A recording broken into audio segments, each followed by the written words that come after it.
Welcome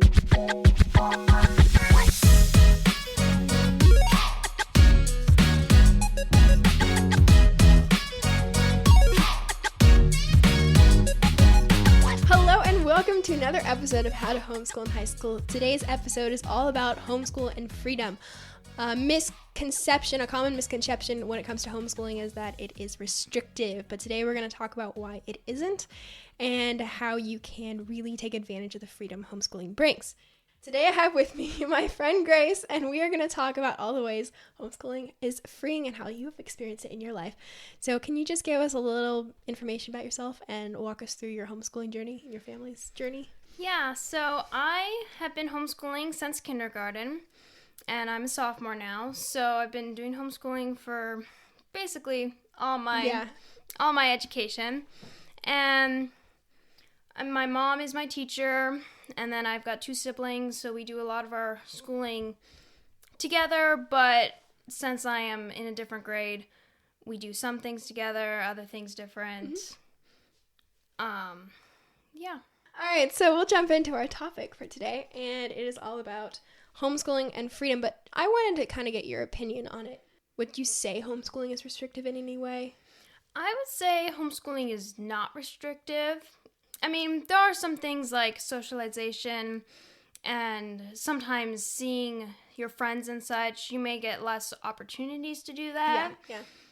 But there are ways like through co-ops or even scouting groups that you can see your friends, hang out in places where you want to hang out. And also like you can get done with school whenever you want. And like you touched before that there's no limit and there's no restrictions. Like you don't have to follow public school and you can do whatever you want whenever you want. It doesn't really matter what order. And if you need to do things longer some days, it's okay to do that. I mean, I'm able to do so many more things. Like I don't have homework when I get home. Like I'm done at 3. And then I can go do whatever I want. I don't have to come home and do homework, which is nice. What ways would you say you have experienced the freedom of homeschooling in your journey? Well, I am able to do a lot of things. Like I like to ride horses, and I can take lessons at whatever time I want to because I'm not stuck in a school when I can't have a lesson at 1:30. So that makes it really nice. And then I can do things like play with my dog or do chores early so that I can do something in the evening. And then there's so many other things that you can do that you can't do when you're part of a public school. Yeah, that's true. Or even a private school. Yeah, just that school setting. When you're at home, you have a lot of other opportunities. And I know your family, you guys like to travel. Yes, a lot. You guys have done some really cool trips. So can you talk about that a little bit? Yeah, so my family loves to travel and camper. So what's really nice is that we can end our school a little earlier in the year so that we can get to national parks that usually be like busy, like Yellowstone or Rocky Mountain National Park. And then we can get there when there's not crowds and crowds of people. And we can get to some of the better locations and we can be like the only ones there. That's nice. And they also count for field trips. Yes, and they count the school days, which I would say on the average year, like 20 of my school days are just from field trips, which makes it really nice. You can learn a lot from field trips. Oh yeah, definitely. And we participate in junior ranger badges at national parks, so we've got almost 50 of those. Whoa. So that is definitely something that counts for school. Do you know how many states you've been to? Oh, I think we've been to about 40. Oh, wow. Yeah. Wow. Do you think you're going to try to get to all 50 at one point? I don't think before I go to college we'll get there, but maybe I'll go to Alaska or something, and Hawaii, and that'll count. I think my great-grandfather, he was a pilot, but he made it to, 49 states, all except for, like, North or South Dakota. That's Which interesting. I'm like, that's not the one I would figure he would never get to. Yeah. I don't know. You just cross the border into the other one. I'm like, yeah. But he never got to that one. Yeah. That would be cool if you got to all 50. And then for your traveling, do you guys do it more in the summertime? I know you went out west in the summer, but do you ever do it in the middle of the school year? So my dad's a college professor, so he gets like long winter breaks, long spring breaks, summer breaks, so that makes it much easier. Yeah. So we haven't done this recently, but we used to do in like January. We would go on a 3-week vacation down somewhere south where we didn't want to be when it's hot in the summer. That's true. So we would do that, and then those would count school days, and we would still take things like science, math, and even some other schoolwork with us, which is really nice that you can do that. Yep. But yeah, so it makes it much nicer, and then we get to travel a lot more. Cool. So that's cool. And then I know you're taking an online class this year. So Yes. how is that? Do you feel like that's like when we are talking about homeschooling being freedom and flexible, there's a lot of that has to do with the way you do it. So I know when you're younger, it's mostly on your parents teaching you, so they can be a lot more flexible.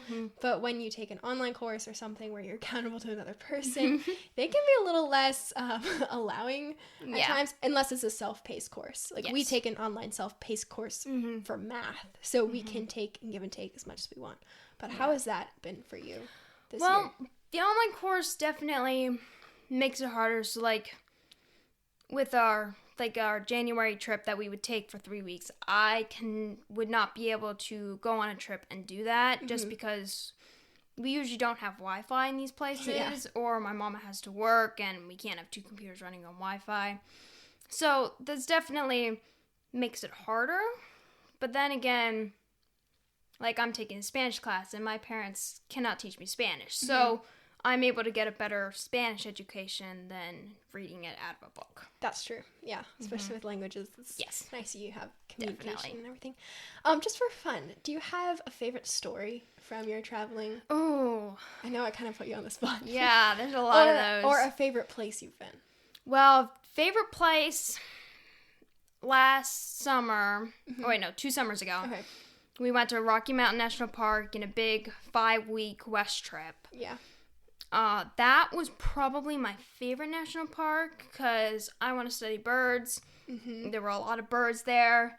I got, I think, almost 50 or 100 new species on that trip. Wow.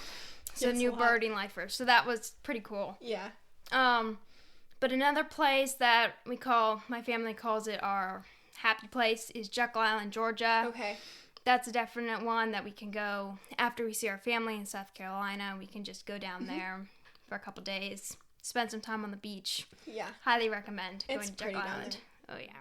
You guys have probably traveled more than most people in the country. Yeah, but there are definitely a lot of people who do road homeschooling, who they travel the U.S. on the road. I mean, there's someone who's part of my Spanish online course that they are on the road, and they obviously have to have Wi-Fi for online courses and such, but they do it, and then they get to travel, count for school days, and Oh, and that's another point too. Like I was doing dual enrollment at a local college online, and we actually traveled to Florida during that time. Now it wasn't easy because you have to take the school with you, but it is possible. It is. So it's even though it's a little more restricting doing online school, it is still you still have that freedom and flexibility a little bit. Like you said, the person that's traveling. That's awesome though. I think that would be kind of fun to travel and do school all the time. Oh yeah. But I don't know if it would get like tiring after a while. Yeah, I don't know. It depends on how much you love it. How much you love it, yeah. That's true. Because you can't have a horse. You No, can't you can't. You can't have things like chickens or farm animals. No. So, but then like for people like me, like birds and such, I would have a lot more lifers if we travel all around. But yeah. I wanted to know, how has your experience differed? Not exactly just in traveling, but going into high school. Like what has changed since you've been doing it since kindergarten? Well, the one thing that's definitely more noticeable is that not just like time, because obviously every grade it's going to get longer and longer. But the other thing is that I can do my schoolwork almost everything by myself. Yes. So that's definitely something that makes it much different. Is that like I can do it by myself whenever I want. I don't have to schedule my day when around my mom's like time and her work and such. Yeah. I can do it when I want, in the routine that I want, and it makes it just easier to structure my day. Yeah.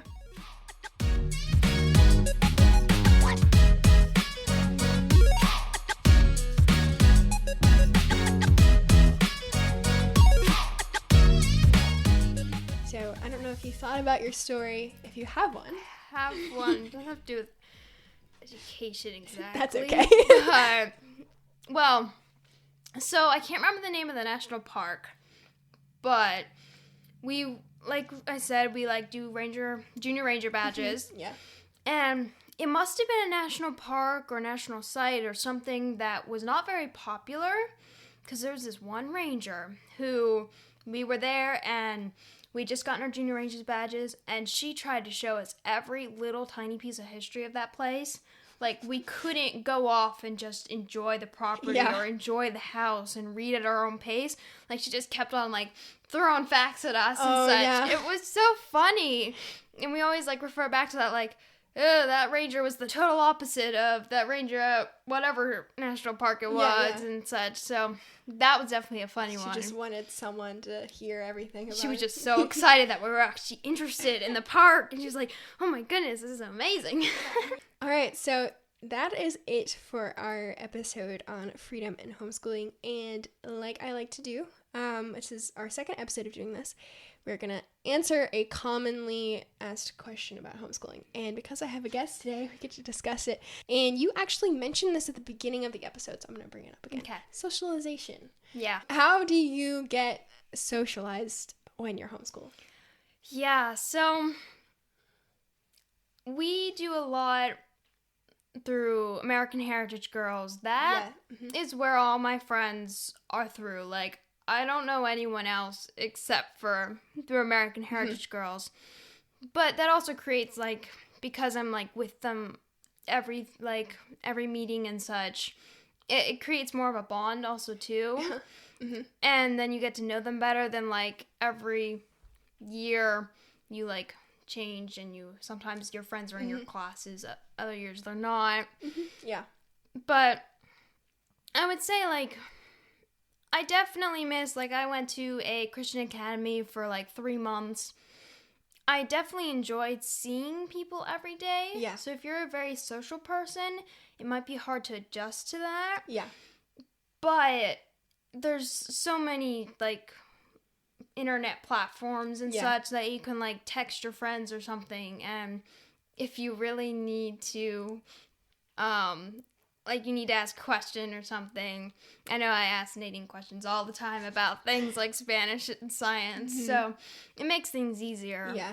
But there's definitely some things that, like, are a little bit harder, but once you get into the right groups, it seems like a public school or private school. Yeah, and you can build really solid friendships. Definitely. But it is important that you make the effort to do these things. Yeah, like, you have to work in order to get into those groups. Tessa actually brought that up in our last episode. She said that it takes some time to find the diamonds, like you kind of have to do some searching. Definitely. So that's the one thing that you can keep in mind when you begin to homeschool, or if you've been homeschooling for a while, you kind of have to put yourself out there. Oh, yeah. But having resources like American Heritage Girls and Trail Life are great. And I know you guys did gym and swim for a while, which is like a, how would you explain it? PE for homeschoolers who who don't necessarily know how to, like, they might not have exercise equipment, or like riding horses for homeschoolers, that counts. Yes, it does. So there are some things that are like, hey, I didn't realize that would count, but it does. Yep. So yeah, for sure there are ways to get socialized. You just might have to try a little harder. And then we do, like, we'll FaceTime each other at lunch just to get that friendship talk chat time, at lunchtime, which is nice. Yeah. And you can do that when you're homeschooled and stuff. So like yesterday was a Friday and we had our cousins over all day. You can't really do that when you're in another traditional schooling or environment. So that's nice. All right, thank you so much, Grace, for being on this episode and for sharing some really cool stuff. I feel like we really got a good idea of what your homeschooling structure and routine looks like, and some good encouragement for people as well. I'm sure you will be back on the podcast multiple times in the future. So I'm excited for that as well. And thank you again. Thank you. So yes, that is it for episode 5 of How to Homeschool in High School. And don't forget to follow us on Instagram, as well as email any questions you might have so we can talk about them at the end of every episode. And yeah, we'll see you guys next week. Bye.